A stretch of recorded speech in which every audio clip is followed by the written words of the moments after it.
Operators of landscape power tools should keep one thing in mind at all times, and that is safety. Safety is the single most important aspect of operating any power tool. During this video, we will emphasize safety issues for the operator, their co-workers, and the public. The purpose of this video is for you, the operator, to understand and recognize the importance of safety. This is particularly important because a landscape professional is asked to operate a wide assortment of landscape power equipment. Before we start demonstrating any of the power tools, we would like to ask you several important questions. What would you do if the blade from a chainsaw were to kick back at you? When standing on a hillside, what would be the proper body position when operating a string trimmer or pole saw?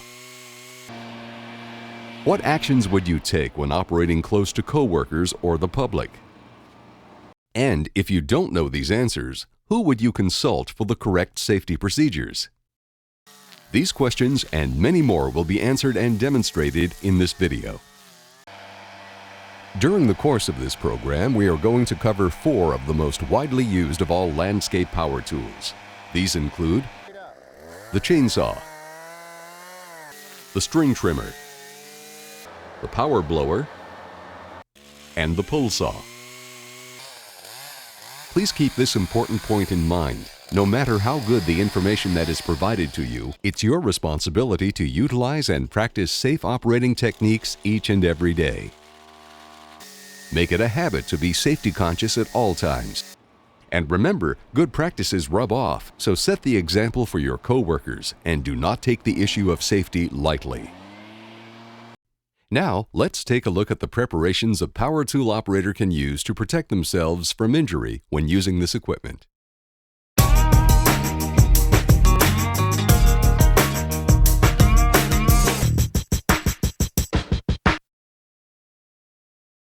The use of personal protective equipment is a necessity when operating any type of landscape power tool.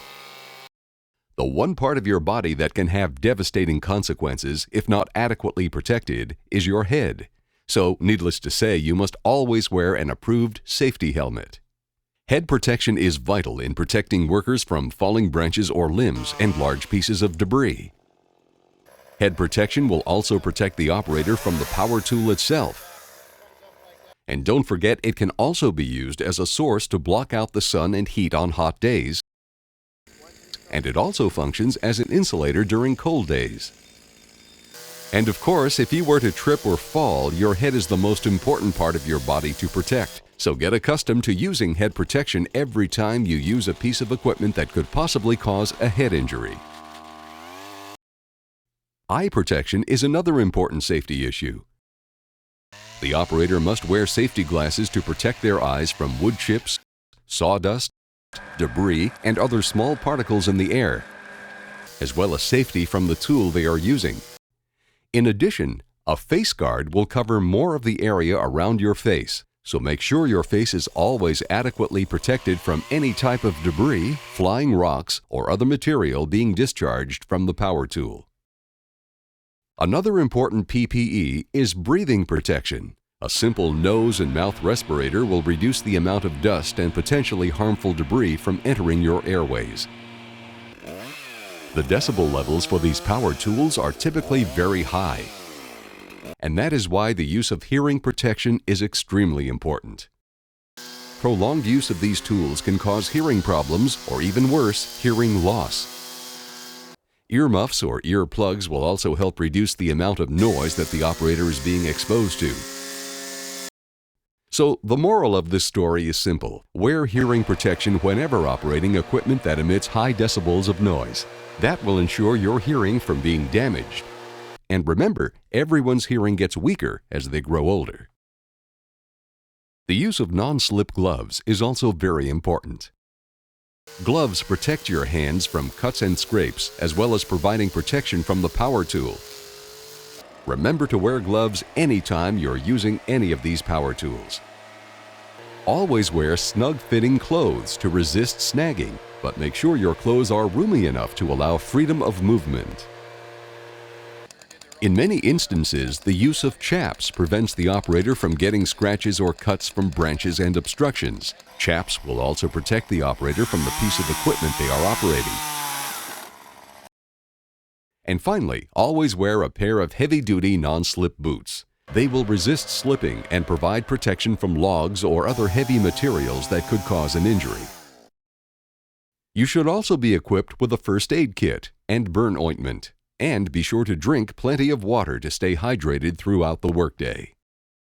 And finally, remember to always wear personal protection anytime you operate these power tools. Get in a positive habit of wearing them, and soon it will become second nature. Now, let's go into the safety issues pertaining to the operation of these power tools.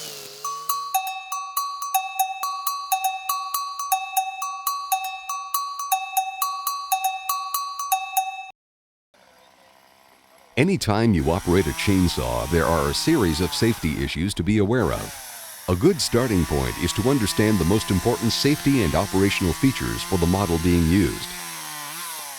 Take the time to go through the owner's manual and familiarize yourself with these features. And if you have any questions regarding safety or the use of this piece of equipment, be sure to talk with your supervisor. Maintenance is key to proper chainsaw safety. Before operating the chainsaw, you will have to visually inspect the chainsaw. Take the time to check fuel and oil levels, handlebars, the grip shield, and make sure to check the teeth for proper sharpness. A dull blade is a definite safety hazard. Needless to say, the chain must be properly adjusted and, if necessary, add lubrication to the chain. When starting the chainsaw, be sure the unit sits firmly on the ground. Slide your boot tip through the handle and use a smooth motion when pull starting. A rule of thumb when operating a chainsaw is to never work alone. Use the buddy system anytime you are working with this piece of equipment. Occasionally, chainsaw accidents take place during limbing. The first step when beginning to work in a new area is to clear the area you will be working in. Don't forget, heavy brush can cause slips or falls, so be sure to clear out any obstructions before, not after, you begin operating. Remember, most accidents can be prevented with adequate preparation. Also, map out your cutting area. Watch out for limbs that may be under tension and spring back at you. Placement of hands is another important safety issue. Always use two hands and have a firm grip on the handles. This will ensure control and stability when operating a chainsaw. Here's an important safety tip: never operate a chainsaw with one hand. Stance and balance are critical when operating the chainsaw. When operating, place one foot comfortably behind the other to provide firm footing and work with your knees flexed and elbows bent. Never cut at or above your chest height. This could cause you to lose control and risk serious injury. Be sure to start all cuts with the saw at full throttle and continue the cut at full speed. This will reduce the chance for pinching or binding. Since kickback is responsible for nearly 1/3 of all serious chainsaw accidents, never let a running saw come into contact with the ground or any other foreign objects. When cutting, cut with the bottom part of the guide bar to reduce the chance of kickback. Do not twist the guide bar. Position it in the middle of the cut. This will keep the cutters on the guide bar from binding. Also, do not let the tip of the guide bar come into contact with any object, such as a nearby log or branch. This will reduce the chance for kickback. Never stand directly behind the saw when cutting. Stand to the side of the cutting plane. That's why if kickback were to occur, your body will be offset and outside the pathway of the chainsaw. When operating the chainsaw on a hill, stay on the upside of the hill. This is a defense from limbs or logs rolling towards you. Here is another handy tip. Let the chain do the work. Do not force the cut and take your hand off the throttle between cuts. Bucking involves cutting a log into sections. When bucking, always work on the upside of the hill. This will prevent a log from rolling down toward you. And of course, never stand on a log that you're cutting. When carrying the chainsaw, always make sure the engine is stopped and the guide bar is pointed behind you. And if the muffler isn't protected, make sure you keep the muffler away from your body. Remember, operating a chainsaw takes a certain level of skill and concentration, so be sure to remain focused at all times. Next, let's get into the safety issues when using a string trimmer.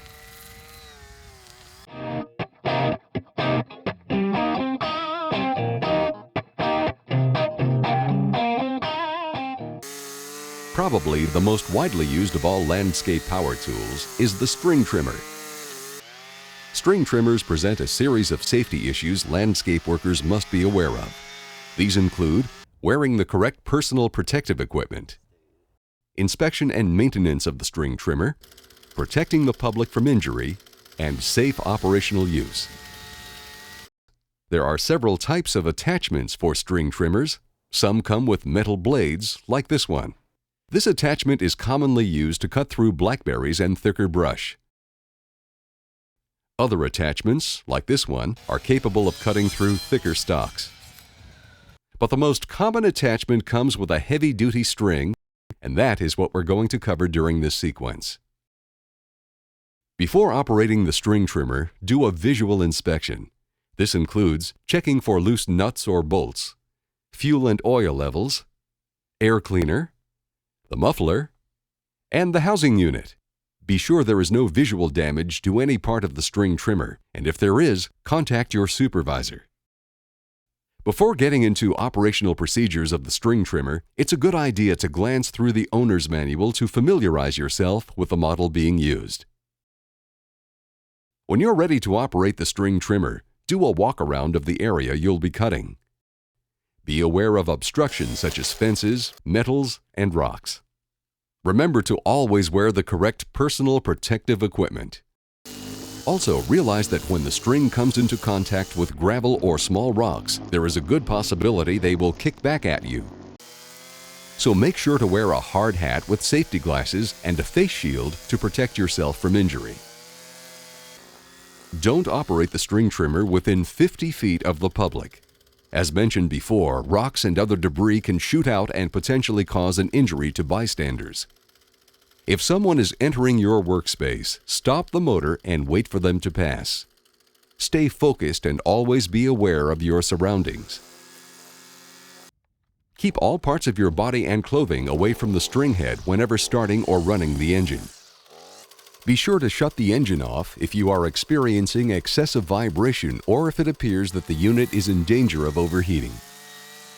When using the string trimmer for extended periods of time, be sure to wear a harness. This will also make it easier for the operator when feeling fatigued. The harness can also alleviate pressure on the small of your back. Body control is very important. Make sure both feet stay flat on the ground and do not overreach. Also, remember to wear heavy-duty non-slip boots to reduce the chance of slipping.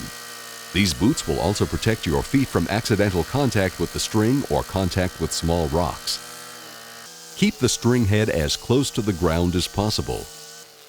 And keep the unit close to your body for better control. Never use the string trimmer above knee level. Now take a quick look at this safety technique. Whenever operating a string trimmer, the operator should walk into the workflow and follow the path being made by the string trimmer. Never walk backwards when operating the string trimmer. This could lead to a slip or fall. When working on a hillside, stand on the bottom side of the hill. This gives the operator more control and will reduce the chance of slipping or falling. Also, if your line gets jammed or becomes entangled in a fence, be sure to turn the unit off before attempting to correct it.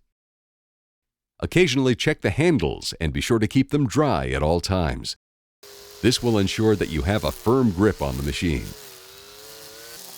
Drugs and alcohol are prohibited when using the string trimmer.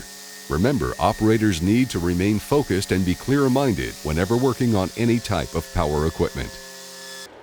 Next, we are going to go over the safety issues for the power blower.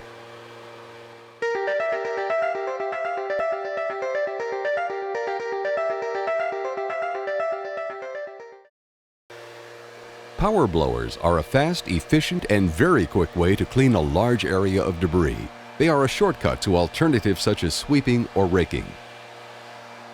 Don't assume when operating a power blower that safety issues aren't important. They are, and here is why. For starters, take the time to check out the power blower and make sure it's free of defects. Here are some items that you check before operating this piece of equipment. Check fuel and oil levels, air filter, and the muffler. Be sure that all nuts and bolts are tight and there is no visible damage to the housing unit and blower intake. Also, take the time to go through the owner's manual for the model you will be operating. And of course, don't forget your personal protective equipment. This includes respirator, hearing protection, sturdy boots, safety glasses, and non-slip gloves. Next, walk the area that you are about to clear. Look for potential hazards such as stones, metal, or glass fragments. And try to stay clear of hazards such as low-hanging branches and fence lines that could snag your clothing. When starting the power blower, be sure to point the blower away from yourself and the public. Never leave a running power blower unattended. And never smoke when fueling or operating a power blower. Power blowers can emit winds of up to 200 miles per hour. That is why it is essential that the operators stay alert and aware of their surroundings at all times. Potentially hazardous dust and debris, if inhaled, could become a major health issue. This is also the reason operators must wear a dust mask. Maintain firm footing and balance at all times. Avoid standing on slippery, uneven, or unstable surfaces.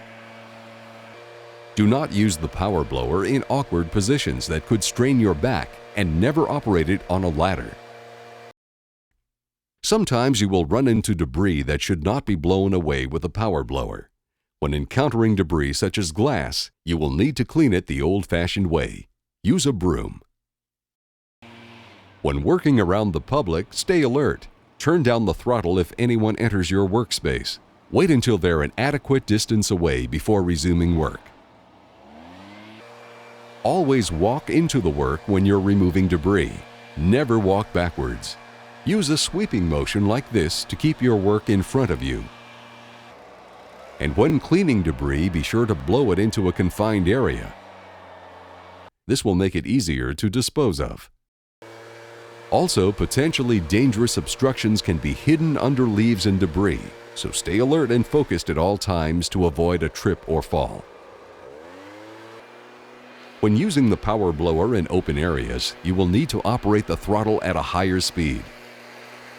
When blowing around confined areas,